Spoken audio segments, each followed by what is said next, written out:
Avez-vous déjà senti qu'ouvrir un simple pot dans la cuisine était devenu un véritable défi? Que vos doigts semblaient ne plus obéir comme avant, et que ce geste autrefois naturel exige maintenant effort, précaution, voire une certaine peur? Peut-être n'y avez-vous jamais vraiment pensé, mais la fermeté de nos mains ne disparaît pas du jour au lendemain. Elle s'éloigne silencieusement, presque sans signe, jusqu'au moment où nous sentons que nous ne pouvons plus leur faire confiance pour les tâches simples du quotidien. Puis vient la pensée. Ah, c'est sûrement l'âge, c'est normal, mais est-ce vraiment le cas? Est-ce juste le temps qui passe? Ou avons-nous, peu à peu, perdu le mouvement qui gardait nos mains vivantes, présentes et fortes? Car la vérité, c'est que beaucoup de personnes, à 60, 70, 80 ans, ont encore un potentiel incroyable de force et de récupération. Il est juste endormi, pas disparu. C'est pourquoi aujourd'hui, avec beaucoup de douceur et de respect, je veux vous montrer quelque chose de spécial. 3 exercices doux, adaptés, qui rendent fermeté, sécurité et même joie à des personnes âgées ayant perdu l'espoir de retrouver le contrôle de leurs mains. Des personnes qui, comme vous, ressentent le poids des limitations, mais portent en elles une force immense qui ne demande qu'à être réveillée avec amour, soin, surtout une bonne guidance. Marchons ensemble dans cette vidéo. Je serai là, à vos côtés, comme si nous étions dans la même pièce. Nous parlerons du fonctionnement de vos mains, des causes de leur perte de force, et surtout de ce que vous pouvez commencer à faire dès aujourd'hui là, où vous êtes, assis ou avec un appui pour reconnecter vos muscles, votre esprit et votre confiance. Avec calme, constance et, oui, avec l'aide de Dieu, vous verrez qu'il est possible de récupérer beaucoup de ce qui semblait perdu, car vous n'avez pas perdu votre force. Vous vous en êtes juste déconnecté. Et il est temps de la ressentir à nouveau, pas à pas, mouvement par mouvement. Beaucoup croient que, simplement en bougeant les mains dans la vie quotidienne, ils maintiennent leur force et leur mobilité. Mais il y a une grande différence entre bouger et activer.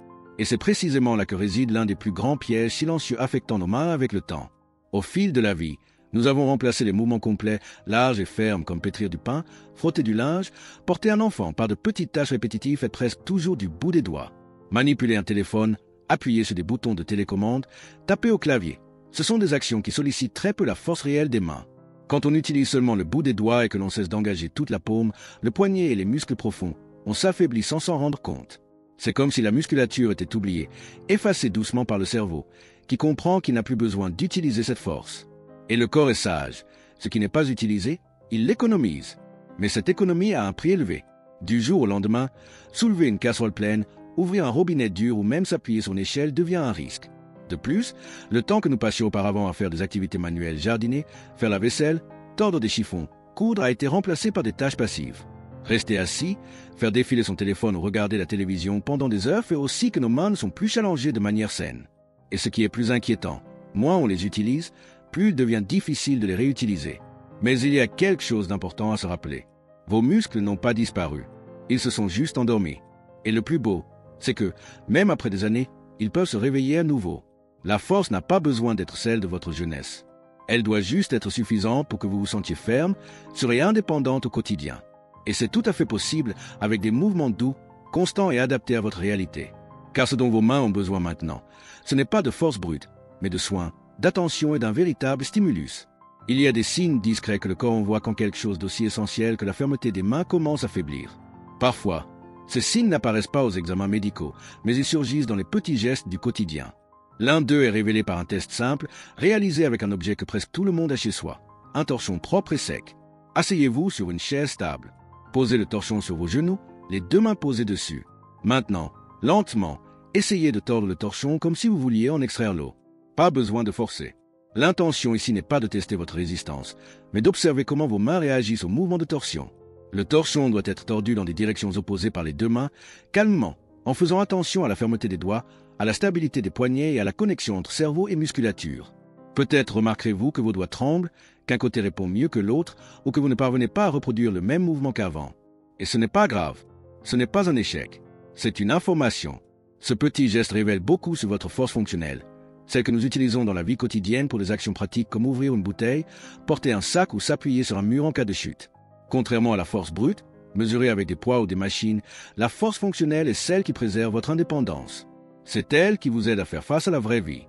C'est pourquoi ce test, bien que simple, peut être plus révélateur que beaucoup d'examens cliniques.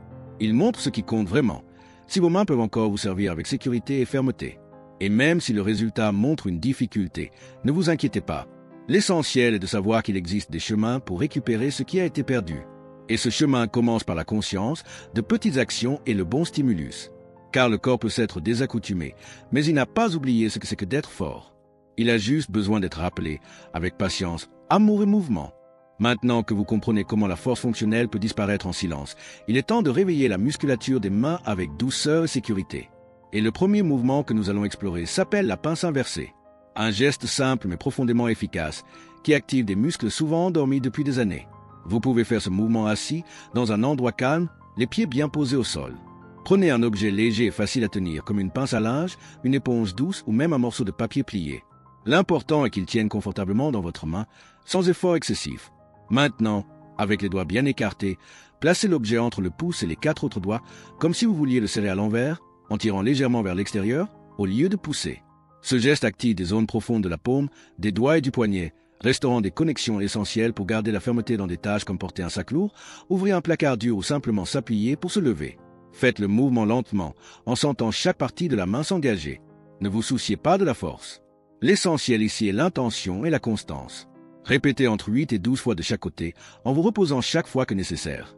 En cas de douleur, faites moins de répétitions ou contentez-vous de visualiser le mouvement les yeux fermés comme un entraînement mental. Cette pratique aide le cerveau à retrouver le chemin vers les bons muscles, même s'ils sont affaiblis. Peu à peu, vous verrez que votre main répond mieux, avec plus de précision et de fermeté. Et cela procure un profond sentiment de sécurité. Car chaque activation de ces zones renforce non seulement votre corps, mais aussi votre confiance. Si vous ressentez de la raideur dans les doigts ou avez une prothèse, vous pouvez adapter. Au lieu de serrer, posez simplement l'objet dans votre main et simulez le geste en respectant vos limites. Rappelez-vous, ce n'est pas le nombre de répétitions qui compte, mais la présence dans le mouvement, avec attention et bienveillance. Avec constance, cette musculature oubliée commence à se réveiller, et ce qui semblait impossible revient peu à peu. C'est un retour à votre force, fait avec soin, patience et foi en votre corps. La vraie force n'est pas seulement des gros muscles ou des grands gestes. Souvent, elle vient de l'intérieur, des petits mouvements qui reconnectent le corps et l'esprit, comme un fil débranché qui retrouve son point d'énergie. La torsion avec une serviette est l'un de ces gestes discrets mais puissants qui aident à réactiver les stabilisateurs profonds des mains et des poignets, des structures fondamentales pour la sécurité de tout le corps. Asseyez-vous sur une chaise stable, les épaules détendues et les pieds bien plantés au sol.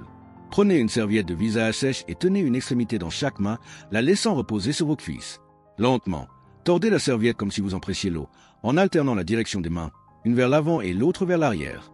Faites cela doucement, en sentant le tissu contre vos doigts, le mouvement circulaire des poignets, et surtout, la stabilité qui commence à être exigée des bras et des épaules. Cet exercice travaille non seulement la force, mais aussi la coordination et l'équilibre interne. Quand vous tordez la serviette, vous activez des muscles qui soutiennent le poignet, mais influencent aussi la stabilité du coude, de l'épaule et même de la colonne cervicale. C'est un geste simple, mais avec un effet en chaîne, comme une racine qui renforce tout l'arbre. Si vous ressentez douleur ou raideur, surtout en cas d'arthrose, vous pouvez faire une version plus douce. Tenez simplement la serviette et simulez la torsion avec peu ou pas de pression, laissant vos doigts tourner sans serrer. Et si un côté est plus faible, faites le mouvement avec appui ou réduisez la durée. Ce qui importe ici n'est pas la force exercée, mais le retour de la connexion entre votre cerveau et cette zone parfois oubliée. Évitez de retenir votre respiration pendant le mouvement. Inspirez par le nez et expirez lentement par la bouche en accompagnant la torsion. Cela aide à libérer les tensions accumulées et augmente l'effet de fermeté interne. Répétez ce geste pendant environ 1 minute, ou aussi longtemps que votre corps le permet ce jour-là. Avec le temps, vous verrez vos bras devenir plus sûrs, vos poignets mieux répondre et cette peur de lâcher un objet en chemin commencer à disparaître. C'est un petit entraînement, mais qui plante une graine d'autonomie, montrant que la vraie force vient de l'intérieur, avec douceur, constance et confiance. Il y a quelque chose de puissant dans le geste de serrer. Plus qu'un mouvement physique, c'est un symbole de décision, de présence, de force intérieure. Et lorsque ce geste est fait avec intention, respiration et soin, il transforme ce qui semblait fragile en quelque chose de vivant à nouveau. C'est ce que propose l'exercice connu sous le nom de boule de vie, un mouvement simple qui peut être fait chaque jour, en seulement 1 minute, et qui a ravivé la confiance de nombreuses personnes âgées dans leurs mains. Asseyez-vous confortablement, en gardant la colonne droite et les épaules détendues. Prenez une petite balle en caoutchouc souple, de celles qui tiennent dans la paume de la main. Si vous n'en avez pas, vous pouvez utiliser une chaussette roulée ou même une éponge propre. L'important est qu'elle soit douce, sans douleur à la pression. Avec la balle en main, respirez profondément. Inspirez lentement par le nez. En soufflant par la bouche, fermez la main autour de la balle en douceur. Il n'est pas nécessaire d'appliquer une grande force. Le secret n'est pas de serrer fort, mais de synchroniser le geste avec la respiration. Serrez en expirant, relâchez en inspirant, comme une danse entre l'air et le toucher, entre le corps et l'esprit. Répétez ce cycle pendant 1 minute en respectant votre rythme, en observant chaque sensation. Cette technique, inspirée de pratiques orientales, travaille autant l'aspect physique qu'émotionnel. Tandis que les muscles de la main et de l'avant-bras s'activent, le système nerveux se calme grâce à la respiration rythmée. C'est un exercice qui apporte présence, stabilité et apaisement. Idéal pour ceux qui ressentent anxiété, peur de tomber ou insécurité lors des mouvements quotidiens. Si vous avez du mal à garder le rythme avec les deux mains, commencez par une main à la fois. Si vous ressentez de la fatigue, arrêtez-vous avant. L'important est que le geste soit fait avec attention, présence, respect de vos limites, peu importe le nombre de répétitions. Ce qui transforme, c'est la qualité de votre intention. Il y a quelques jours, une dame de 72 ans a raconté qu'après 15 jours à faire cet exercice, elle avait retrouvé la capacité d'ouvrir des pots dans la cuisine sans aide. Cela peut sembler peu pour un observateur extérieur. Mais pour qui vit la limitation, c'est une victoire immense. Car il ne s'agit pas seulement de force physique, mais de la joie de retrouver confiance en soi. 7 minutes par jour est un cadeau que vous faites à vos mains, à votre autonomie et à votre espoir. C'est comme dire à votre corps, je suis toujours là, je peux encore. Et avec constance, soin et la bénédiction de Dieu, chaque serrage peut se transformer en liberté. Il existe une vieille croyance, répétée de génération en génération, qui dit que la force est un privilège des jeunes, que passé un certain âge, le corps cesse simplement de répondre et que ce qui est perdu ne se récupère jamais. Cette pensée, bien que courante, est l'un des plus grands ennemis du progrès des plus de 60 ans, car elle ne limite pas seulement le corps, elle affaiblit l'esprit, éteint l'espoir et fait que beaucoup abandonnent avant même d'avoir commencé. Mais la science et l'expérience de vie nous enseignent une autre vérité. Le corps humain, même avec des limitations, possède une capacité extraordinaire d'adaptation. Les muscles répondent aux stimulations à tout âge. Et quand le mouvement est fait avec attention, avec amour et dans les limites de chacun, il ne renforce pas seulement les muscles, mais reconnecte aussi des chemins qui semblaient oubliés. Le cerveau, qui coordonne tous les mouvements, est comme un jardin. Si vous arrêtez d'arroser une partie, elle sèche. Mais il suffit de reprendre soin avec constance pour que, peu à peu, les chemins se reforment. C'est pourquoi même ceux qui ont ressenti un affaiblissement des mains pendant des années peuvent retrouver fermeté, contrôle et indépendance. Peu importe l'arthrose, la prothèse ou la chirurgie. Ce qui compte, c'est de respecter le corps, connaître ses possibilités et le stimuler avec patience et foi. Il y a aussi une connexion plus profonde avec ce geste. Les mains sont des symboles de bénédiction, de tendresse, de don. C'est avec elles que vous accueillez vos petits-enfants, préparez le repas, écrivez, priez, bénissez. Et si la main est l'extension de votre âme, elle mérite aussi d'être choyée avec amour. Reprendre le mouvement des mains, c'est en quelque sorte retrouver une partie de son histoire, de sa force, de sa spiritualité.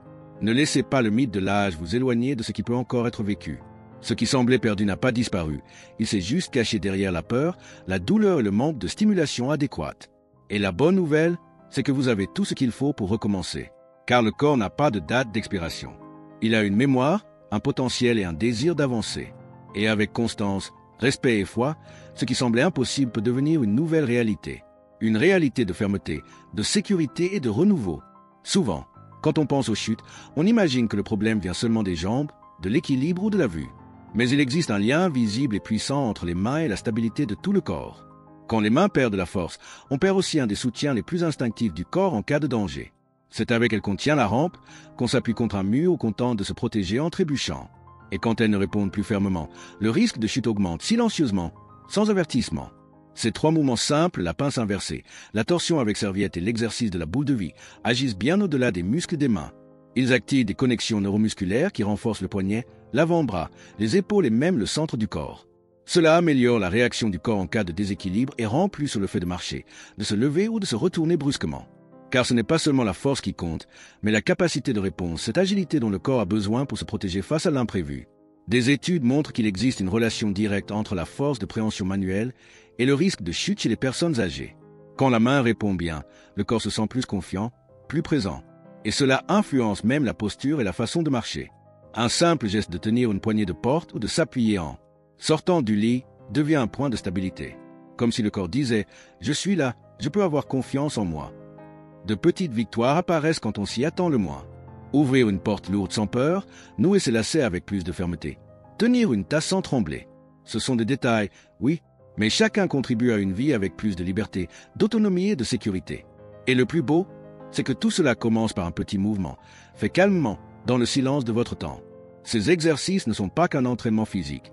Ils sont une forme de prévention, de soin et de respect pour votre avenir. Un corps actif commence par les mains, car c'est avec elles que nous touchons le monde, nous appuyons et nous protégeons. Et avec des mains fermes, la peur de tomber commence à perdre du terrain. À sa place n'est la confiance de celle qui sait qu'elle prend soin d'elle, pas à pas, avec courage et constance. Souvent, ce que nous ressentons comme faiblesse n'est pas une absence de force, mais une déconnexion entre ce que le corps peut faire et ce que l'esprit croit possible. Après une vie entière en mouvement, il est normal que le rythme change, que des limites, des douleurs et des peurs apparaissent.